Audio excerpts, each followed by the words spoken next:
Olá pessoal, bom dia a todos, boa tarde ou boa noite, a depender do horário que você vai ver esse vídeo. Bem, hoje eu quero conversar com você sobre um assunto muito, mas muito importante. Hoje a gente vai conversar sobre exercício e doenças neurodegenerativas.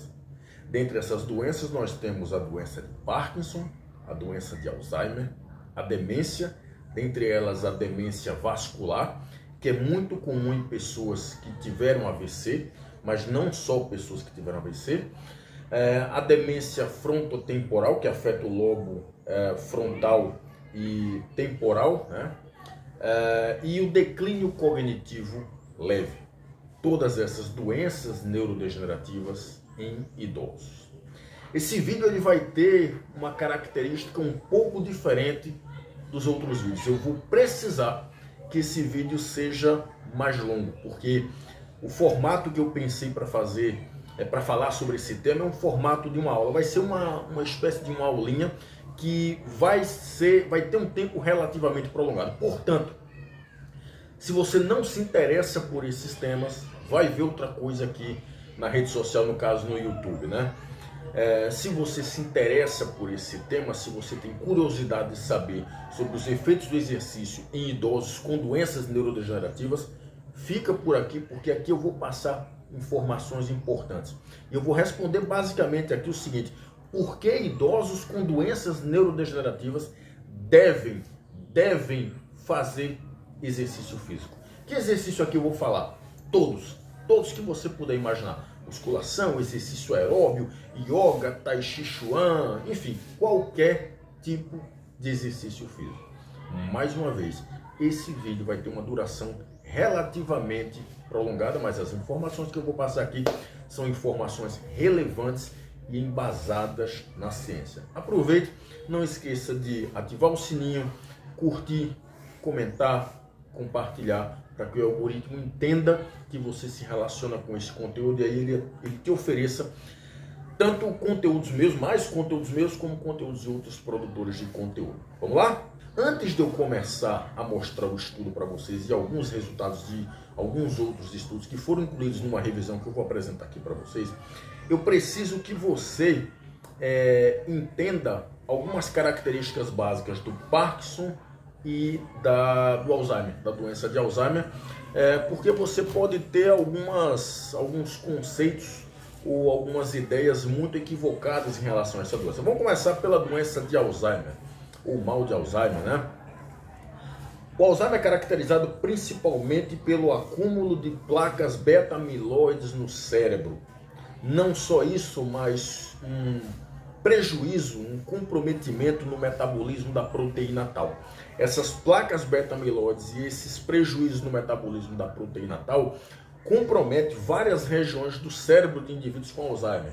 Então, inicialmente, eles começam a ter um comprometimento na sua capacidade de memória, que é um dos componentes da cognição. Então, eles começam a ter um prejuízo na memória de curto prazo. Eles conservam a memória de longo prazo, mas começam a perder a memória de curto prazo. Exemplo, eu já atendi uma aluna com doença de Alzheimer, que aí eu mandava essa minha aluna, que era relativamente idosa, era uma idosa jovem, fazia agachamento. Ela fazia o agachamento e eu dava 1 minuto de intervalo. Depois de 1 minuto de intervalo, ela olhava para mim e perguntava qual é mesmo o exercício, ou seja, ela não lembrava nem qual era o exercício que ela fez há 1 minuto atrás. Isso é memória de curto prazo. Só que com o avançar da idade, o indivíduo com doença de Alzheimer também vai perdendo a memória de longo prazo. E além disso, ele também vai tendo comprometimento em outras funções cognitivas, como por exemplo, capacidade de aprendizagem, resolução de problemas, habilidade de cálculos, atenção, concentração e por aí vai. Beleza? Tranquilo? Vamos para a doença de Parkinson. Eu vou falar muito resumidamente aqui, até porque eu tenho outros vídeos falando mais detalhadamente sobre a doença de Parkinson. A doença de Parkinson, ela é muito conhecida por apresentar tremores, mas ela não os tremores não são a principal característica da doença de Parkinson. Por quê? A doença de Parkinson, em primeiro lugar, por que acontece a doença de Parkinson? Dentro do teu cérebro existem umas estruturas chamadas de núcleos da base ou gânglios da base. Dentre os núcleos da base, você tem ali a substância negra. A substância negra ela é formada predominantemente por neurônios dopaminérgicos, portanto, neurônios que sintetizam e secretam dopamina. E aí essa dopamina faz a sua função no organismo, funções associadas ao movimento humano e também funções não associadas ao movimento humano. O que é que acontece com o indivíduo com doença de Parkinson? Ele começa a ter morte desses neurônios dopaminérgicos que ficam lá na substância negra. É como se a substância negra fosse perdendo a sua função. E aí, como ele tem uma queda vertiginosa nos níveis de dopamina, ele começa a apresentar os sintomas da doença de Parkinson. E os sintomas eles podem ser divididos basicamente em dois: sintomas motores, portanto, sintomas associados ao movimento humano, e sintomas não motores, portanto, sintomas não relacionados ao movimento humano. Aí vamos lá para os sintomas motores. O primeiro sintoma motor: tremores. É muito comum o indivíduo com doença de Parkinson ter tremores, mas ele não é um sintoma obrigatório. Existem indivíduos com doença de Parkinson que não têm tremores. Aí você tem outros sintomas motores, como por exemplo bradicinesia, que são os movimentos lentos, rigidez muscular, comprometimento na marcha. Eles têm alguma alteração na marcha, inclusive eles têm uma característica muito peculiar que se chama congelamento da marcha. Um indivíduo com doença de Parkinson, ele está andando e do nada ele dá uma parada, a marcha dele congela. Nesse congelamento da marcha, pode ser que ele perca o equilíbrio, que é outro problema motor, ele tem deficiência no equilíbrio. Quando você tem alterações na marcha, com o congelamento da marcha e déficit no equilíbrio, eles são muito predispostos a levar quedas, certo? Esses são basicamente os sintomas motores. Você tem outro também que é a rigidez muscular. A rigidez muscular é caracterizada, eles reclamam de travamento, eles se referem a essa rigidez muscular como travamento, eles se sentem travados. Esses são os sintomas motores. Aí você tem os sintomas não motores. Dentre os sintomas não motores, ou seja, não associados ao movimento, aí você tem prejuízo no sono. É muito comum indivíduos com doença de Parkinson terem prejuízo no sono, terem algum distúrbio do sono. Aí você tem prejuízos cognitivos, eles começam a ter algum prejuízo ali na sua capacidade de memória, de concentração, de atenção, de resolução de problemas, né, de aprendizagem, né? Isso é um fator de risco importante para o desenvolvimento da demência. Você tem alterações na atividade do sistema nervoso autonômico, que é um sistema nervoso que controla funções autonômicas do nosso corpo, como por exemplo pressão arterial. Então é muito comum indivíduos com doença de Parkinson apresentarem hipotensão ortostática. O indivíduo está sentado, de repente ele se levanta como uma pessoa normal.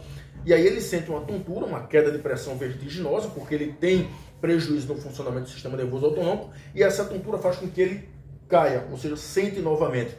Isso, inclusive, é outro ponto que favorece quedas em indivíduos com doença de Parkinson. Então, quando você junta prejuízo na marcha com congelamento da marcha, déficit no equilíbrio e hipotensão ortostática, você tem um indivíduo muito predisposto a levar quedas. Então, basicamente, os sintomas não motores são esses, né? Você tem ali prejuízo no sono, prejuízos cognitivos, você tem hipotensão ortostática. Se você tiver alguma curiosidade em relação a esse assunto, dá uma olhadinha num vídeo recente meu onde eu falo sobre Parkinson, ok? Então vejam, o exercício físico é um dos grandes pilares da saúde. Se você deseja melhorar a sua saúde, você quer melhorar em algum aspecto, fazer alguma intervenção, se você me perguntar qual a primeira intervenção que você deve fazer para melhorar a tua saúde, a minha resposta é exercício físico. O exercício é comprovadamente uma intervenção eficaz em melhorar a tua saúde. E ele é tão bom que ele melhora a saúde de quem já está saudável, ele melhora a saúde de quem tem hipertensão arterial, porque ele regula a pressão arterial através de um fenômeno denominado hipotensão pós-exercício, porque ele altera a função do sistema nervoso autonômico, favorecendo a atividade do sistema nervoso parasimpático e reduzindo a do simpático, e aí a tua pressão fica mais bem regulada com o passar do tempo. Ele melhora a saúde de indivíduos com diabetes do tipo 2, porque o exercício físico, a contração muscular em si, independente da modalidade de exercício que você for fazer, ela aumenta a captação de glicose do sangue para dentro do músculo, e aí você tem redução da glicemia, e melhora no marcador de hemoglobina glicada, né, que é o marcador do controle glicêmico. Ele aumenta a massa óssea de indivíduos com osteopenia e osteoporose, ele melhora a imunidade, ele ajuda a emagrecer. O exercício é uma coisa maravilhosa. O que você pode não saber é que o exercício melhora o quadro clínico de indivíduos com doenças neurodegenerativas, porque o exercício, os efeitos do exercício, eles não atuam só do pescoço para baixo, eles também atuam do pescoço para cima, melhorando o quadro clínico de indivíduos com doença de Parkinson, com doença de Alzheimer, com demência, com declínio cognitivo leve. Portanto, indivíduos idosos com essas doenças neurodegenerativas, não é que podem não, eles devem fazer exercício físico. O exercício vai melhorar a qualidade de vida desses indivíduos. E eu posso te mostrar isso. Esse estudo que eu vou colocar aqui, deixa eu começar a pegar as minhas anotações aqui, tá? Esse estudo que eu vou colocar aqui foi um estudo relativamente simples, mas eu gostei muito dele. Foi uma revisão sistemática, publicada por um pesquisador lá da Arábia Saudita. Esse pesquisador foi o Majed Avad Al-Anazi, eu acho que se pronuncia assim. Esse estudo foi publicado em 2024, portanto, no ano passado.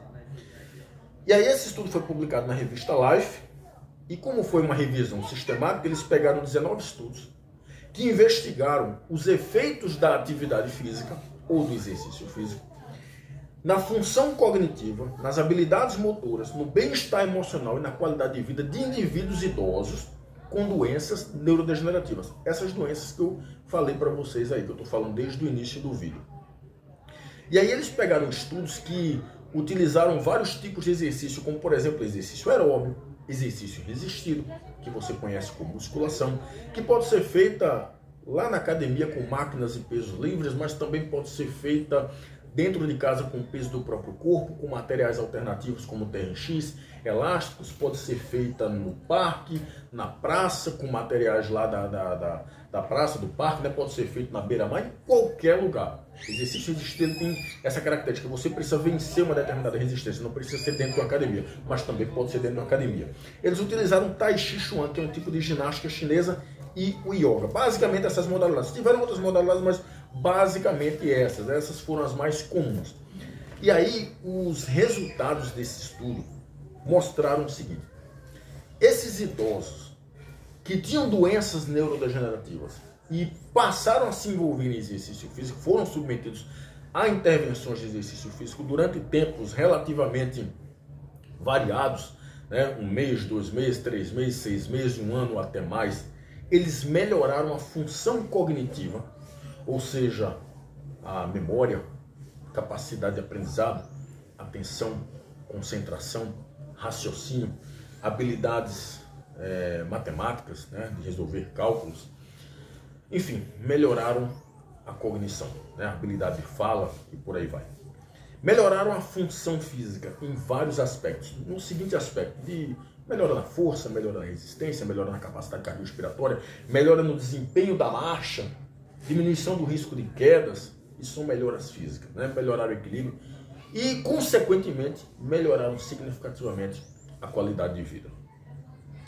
Como foram 19 estudos, eu vou utilizar apenas alguns estudos aqui só para ilustrar alguns achados importantes para você entender como é importante um indivíduo idoso com doença neurodegenerativa se envolver em exercício físico. Então vamos lá.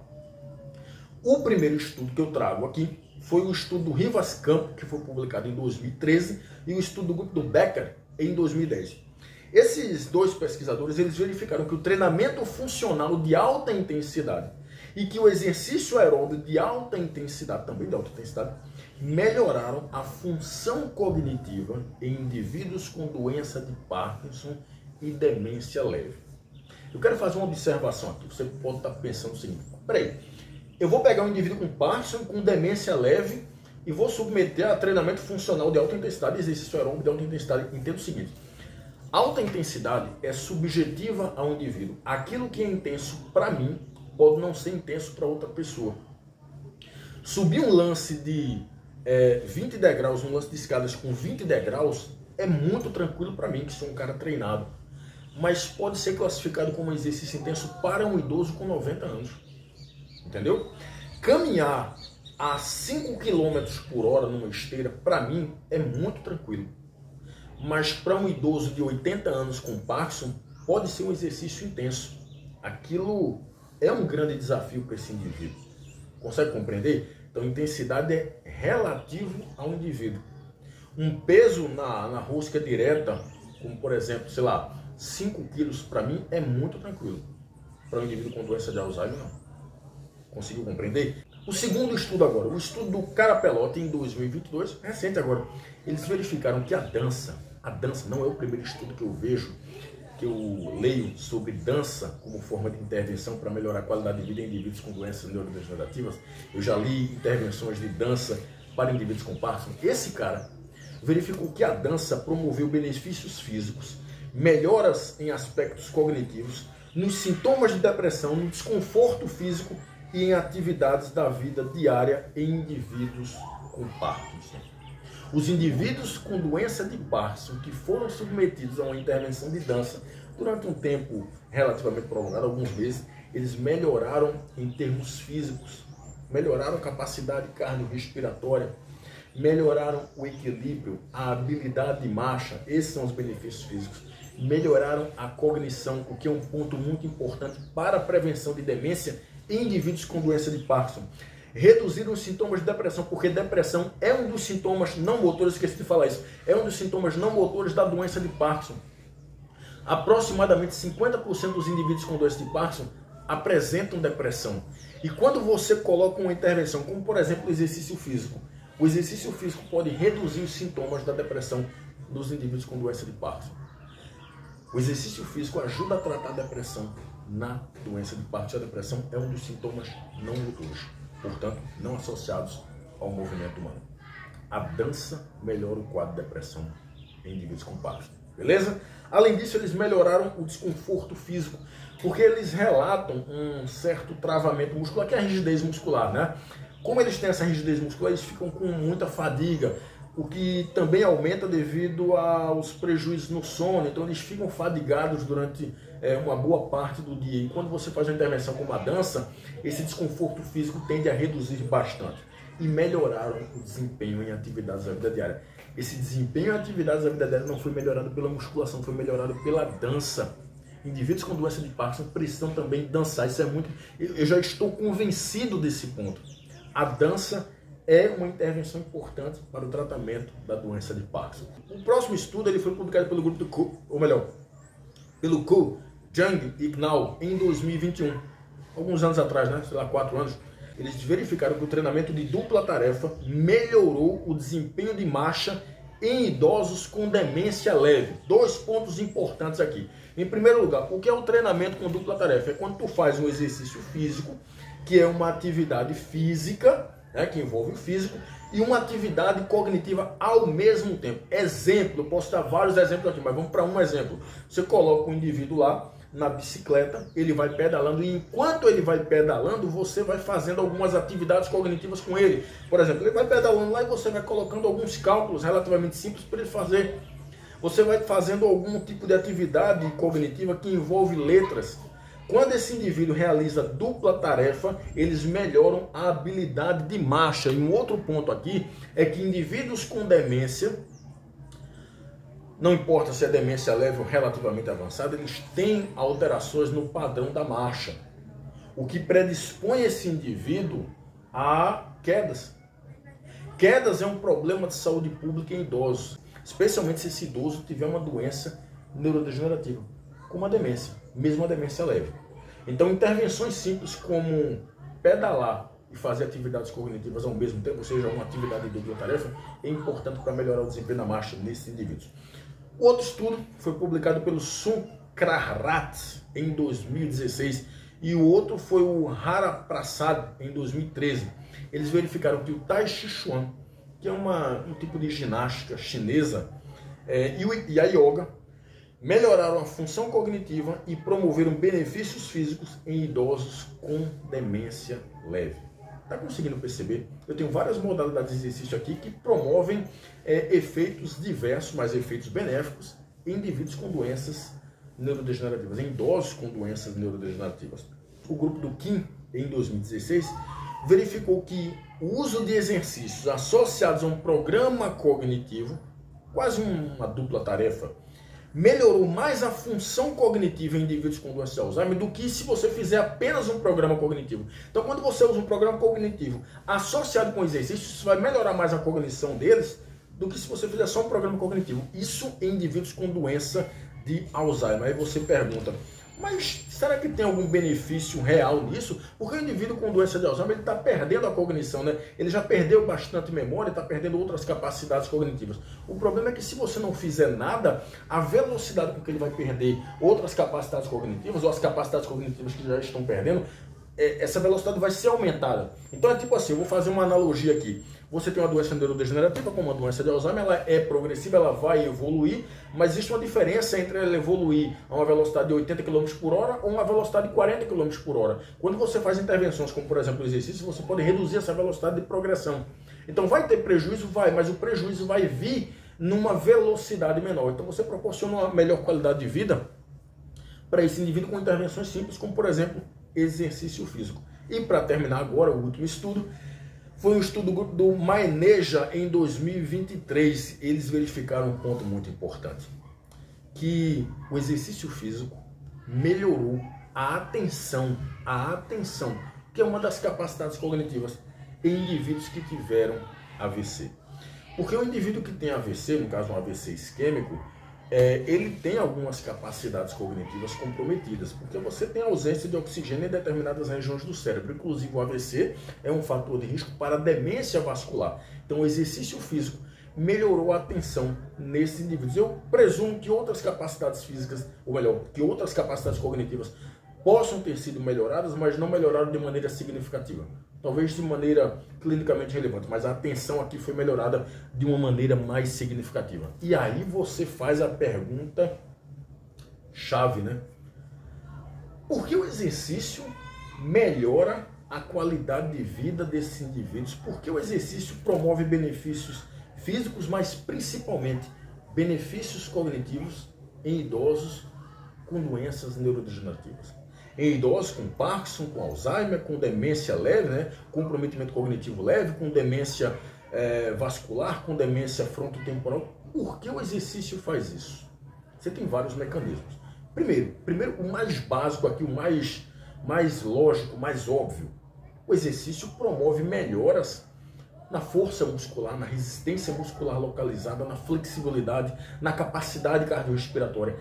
O aumento dessas capacidades físicas proporciona benefícios físicos em indivíduos, independente do quadro clínico desse indivíduo, independente dele ser saudável ou dele ter alguma doença metabólica, cardiovascular ou neurodegenerativa.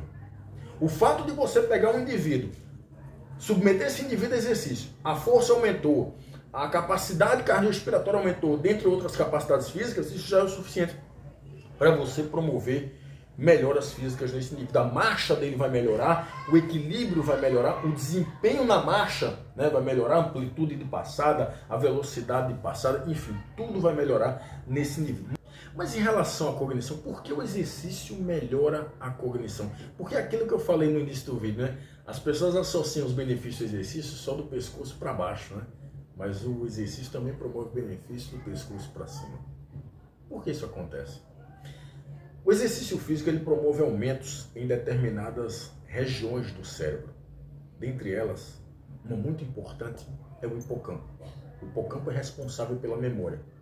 Tá? Ele tem outras funções, mas ele é muito responsável pela memória. Várias regiões do cérebro também são responsáveis pela memória, mas o hipocampo é muito conhecido por controlar a memória. Ele tem uma função muito importante na memória.